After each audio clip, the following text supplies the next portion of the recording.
Hello guys, welcome back to your YouTube channel job calendar. Friends, Bharat Tibet सीमा police यानी कि ITBP की एक बड़ी वैकेंसी यहाँ पर रनिंग में है।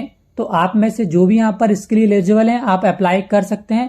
इसका जो एप्लीकेशन है वो स्टार्ट हो चुका है, लेकिन इससे पहले आप अप्लाई करें, मैं आपको आज के इस वीडियो में इससे रिलेटेड कुछ इन्फॉर्मेशन बताने वाला हूँ, जैसे कि इंपॉर्टेंट डेट्स, एप्लीकेशन फीस कितनी है, कम से कम यहाँ पर एज कितना रखा गया है, उसके अलावा नंबर ऑफ पोस्ट कितनी है, कौन कौन सी पोस्ट की यहाँ पर वैकेंसी निकली हुई है, इसके लिए कम से कम एजुकेशन क्वालिफिकेशन कितना रिक्वायर्ड है, उसके अलावा यहाँ पर सैलरी आपको कितनी मिलने वाली है और यहाँ पर इसका सिलेक्शन प्रोसेस क्या होने वाला है, उसके अलावा इसके लिए आप कैसे ऑनलाइन अप्लाई कर सकते हैं, सभी टॉपिक्स पर यहाँ पर हम बात करने वाले हैं। तो चलिए वीडियो को शुरू करते हैं। तो इंपॉर्टेंट डेट्स में यहाँ पर हम बात कर लें तो इसका जो एप्लीकेशन है मैंने आपको बताया स्टार्ट हो चुका है। तो 1 नवंबर 2022 से ही इसके लिए आवेदन होना स्टार्ट हो चुका है। उसके अलावा इसके आवेदन करने की, एप्लीकेशन करने की जो लास्ट डेट है वो 30 नवंबर है। इसका एप्लीकेशन और फीस पेमेंट दोनों का यहाँ पर लास्ट डेट 30 नवंबर है, तो इसके पहले ही आप इसके लिए आवेदन कर दें।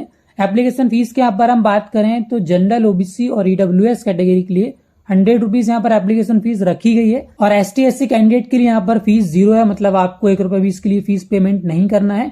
ऑल कैटेगरी की जो फीमेल है उनको भी यहाँ पर फीस पेमेंट करने की जरूरत नहीं है, उनकी जो फीस है यहाँ पर 0 रखी गई है। उसके अलावा यहाँ पर हम एज लिमिट में बात कर लें, कम से कम कितना एज यहाँ पर रखा गया है, तो मिनिमम इसके लिए जो एज है वो 18 साल है। उसके अलावा जो इसका मैक्सिमम एज है वो यहाँ पर 25 साल रखा गया है हेड कांस्टेबल की पोस्ट के लिए, और यहाँ पर जो मैक्सिमम एज है कांस्टेबल पोस्ट के लिए वो यहाँ पर 23 साल रखा गया है।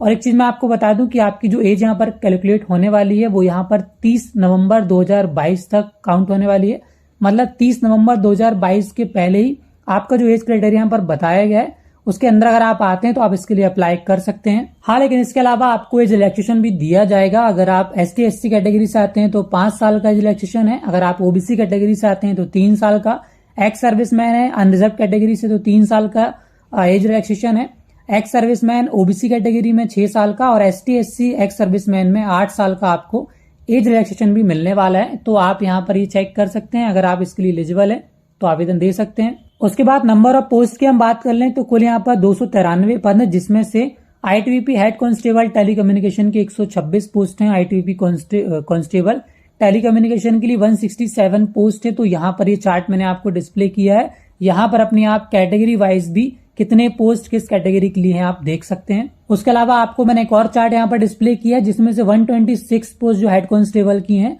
उसमें से भी डिवाइड हो जाती हैं। मेल के लिए यहाँ पर 107 पोस्ट हैं और फीमेल के लिए 19 पोस्ट हैं। उसी तरह कांस्टेबल के लिए भी जो 167 पोस्ट यहाँ पर हैं, तो ये भी यहाँ पर मेल के लिए 142 है और फीमेल के लिए 25 है। तो इस तरह आप इस चार्ट में देख सकते हैं, फिर इसका स्क्रीनशॉट आप ले सकते हैं या फिर आप डिटेल नोटिफिकेशन भी चेक कर सकते हैं, लिंक मैंने डिस्क्रिप्शन में डाल दिया है। उसके अलावा क्वालिफिकेशन की यहाँ पर हम बात कर लें तो हेड कांस्टेबल का जो पोस्ट है उसके लिए आपका यहाँ पर 12th होना कंपलसरी है, जिसमें आपका फिजिक्स, केमिस्ट्री और मैथ्स अगर है और अगर आपका 45% से ज्यादा है तो आप अप्लाई कर सकते हैं, या फिर आपका 10th कंप्लीट होना चाहिए और उसके साथ आपका आईटीआई इलेक्ट्रॉनिक्स, इलेक्ट्रिकल या फिर कंप्यूटर में है तो भी आप अप्लाई कर सकते हैं, या फिर आपका 10th कंप्लीट हो प्लस आपका 3 ईयर डिप्लोमा हो जिसमें आपका इलेक्ट्रॉनिक्स और कम्युनिकेशन, कंप्यूटर, इंफॉर्मेशन टेक्नोलॉजी या फिर इलेक्ट्रिकल में अगर आपका 3 ईयर डिप्लोमा है तो भी आप हेड कांस्टेबल की जो पोस्ट है उसके लिए आवेदन दे सकते हैं। वहीं दूसरी ओर यहाँ पर हम कांस्टेबल की बात करें तो अगर आपका केवल 10th कंप्लीट है तो आप इस पोस्ट के लिए अप्लाई कर सकते हैं। जी हाँ दोस्तों, केवल अगर आप 10वीं पास हैं तो आप इस पोस्ट के लिए अप्लाई कर सकते हैं। यहाँ पर डिजायरेबल आपका डिप्लोमा और सर्टिफिकेट कोर्स भी दिया है, अगर आपके पास है तो बहुत अच्छी बात है, इसका आपको बेनिफिट मिल जाएगा।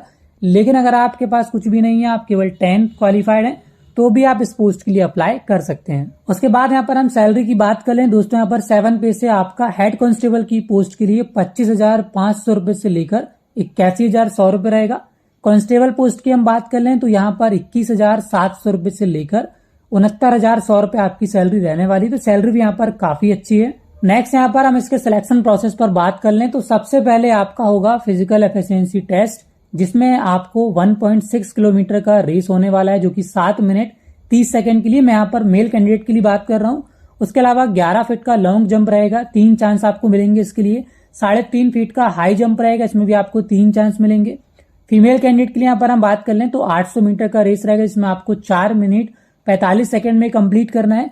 9 फीट का लॉन्ग जंप है और 3 फीट का हाई जंप है। दोनों के लिए आपको 3-3 अटेम्प्ट मिलने वाले हैं। उसके बाद यहाँ पर आपका होगा पीएसटी यानी कि फिजिकल स्टैंडर्ड टेस्ट। तो फिजिकल स्टैंडर्ड यहाँ पर क्या है मैं आपको बता देता हूँ। यहाँ पर आपका हाइट, चेस्ट और वेट यहाँ पर मेजरमेंट किया जाएगा, जिसमें आपको बता देता हूँ मिनिमम क्या इसके लिए रिक्वायरमेंट है। तो आप देख सकते हैं यहाँ पर आपको मैं सबसे पहले बताता हूँ जो कैटेगरीज हैं, जो एसटी कैटेगरीज हैं बिलोंग करते हैं, उनके लिए यहाँ पर हाइट का मैं आपको और चेस्ट का बता दे रहा हूँ। तो यहाँ पर सबसे पहले तो जो चेस्ट है यहाँ पर केवल मेल का मेजरमेंट होने वाला है। हाइट में यहाँ पर आपको मेल और फीमेल दोनों को बता दूंगा। तो यहाँ पर सभी कैटेगरीज के लिए 162.5 सेंटीमीटर हाइट यहाँ पर मेल कैंडिडेट के लिए, 150 सेंटीमीटर फीमेल कैंडिडेट के लिए। चेस्ट की यहाँ पर हम बात कर ले, मेल के लिए 76 सेंटीमीटर होना चाहिए और 5 सेंटीमीटर का एक्सपेंशन होना चाहिए, जो कि यहाँ पर 81 सेंटीमीटर फुलाने के बाद होना चाहिए। सेकेंड यहाँ पर हम बात कर लें कुछ यहाँ पर प्लेसेस जो है यहाँ पर मैंने आपको डिस्प्ले किए हुए हैं। अगर यहाँ से आप बिलोंग करते हैं तो आपका जो हाइट है मेल कैंडिडेट के लिए 165 सेंटीमीटर रखा गया है, फीमेल कैंडिडेट के लिए 155 सेंटीमीटर और चेस्ट के यहाँ पर हम बात कर लें तो मेल कैंडिडेट के लिए 78 सेंटीमीटर चेस्ट होना चाहिए। 5 का यहाँ पर एक्सपेंशन मैंने आपको बता दिया। उसके अलावा सबसे लास्ट यहाँ पर अदर स्टेट और यूनियन जो टेरिटरीज हैं, मतलब जो केंद्र शासित प्रदेश है, उनके लिए यहाँ पर 170 हाइट रखी गई है मेल के लिए और 157 सेंटीमीटर रखी गई है फीमेल कैंडिडेट के लिए। चेस्ट की यहाँ पर हम बात कर लें तो 80 सेंटीमीटर है और यहाँ पर भी 5 सेंटीमीटर का एक्सपेंशन आपका होना चाहिए।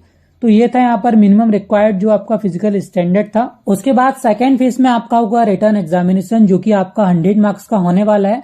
चाहे वो हेड कांस्टेबल का पोस्ट या फिर कांस्टेबल का पोस्ट हो, दोनों के लिए यहाँ पर 100 नंबर का आपका क्वेश्चन पेपर रहने वाला है। क्या क्या सब्जेक्ट्स यहाँ पर आने वाले हैं, दोनों मैंने यहाँ पर चार्ट आपको शो किए हैं। हेड कांस्टेबल का यहाँ पर आप देख सकते हैं या फिर उसका आप नोटिफिकेशन रीड कर सकते हैं जाके। दोनों मैं यहाँ पर बारी बारी से आपको दिखा दे रहा हूँ। हेड कांस्टेबल का मैंने शो कर दिया 100 मार्क्स का क्या क्वेश्चन है, क्या सब्जेक्ट यहाँ पर आपका रहने वाला है। उसके अलावा यहाँ पर कांस्टेबल का भी आप देख सकते हैं 100 मार्क्स का पेपर होने वाला है और क्या क्या सब्जेक्ट यहाँ पर आने वाले हैं, आपके कितने मार्क्स का कौन सब्जेक्ट रहने वाला है, वो भी यहाँ पर डिस्प्ले किया हुआ है। इसको डिटेल में आप नोटिफिकेशन में जाकर भी चेक कर सकते हैं। उसके बाद थर्ड फेज में यहाँ पर आपका एक मेरिट लिस्ट बनाई जाएगी आपका जो एग्जाम रिटर्न एग्जाम होगा उसके बेस पर। और फोर्थ फेज में आपके डॉक्यूमेंट का जो ओरिजिनल डॉक्यूमेंट्स है उसका वेरिफिकेशन किया जाएगा। तो सभी डॉक्यूमेंट्स के साथ आपको रेडी रहना है। उसके बाद सबसे लास्ट में आपका डिटेल्ड मेडिकल एग्जामिनेशन होने वाला है।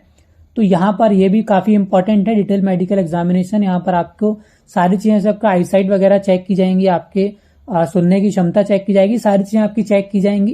तो दोस्तों ये था इसका पूरा सिलेक्शन प्रोसेस, मैंने आपको बता दिया। अब सबसे लास्ट में यहाँ पर हम बात कर लेते हैं इसके लिए आप अप्लाई कैसे करेंगे, मतलब इसका एप्लीकेशन प्रोसेस क्या है।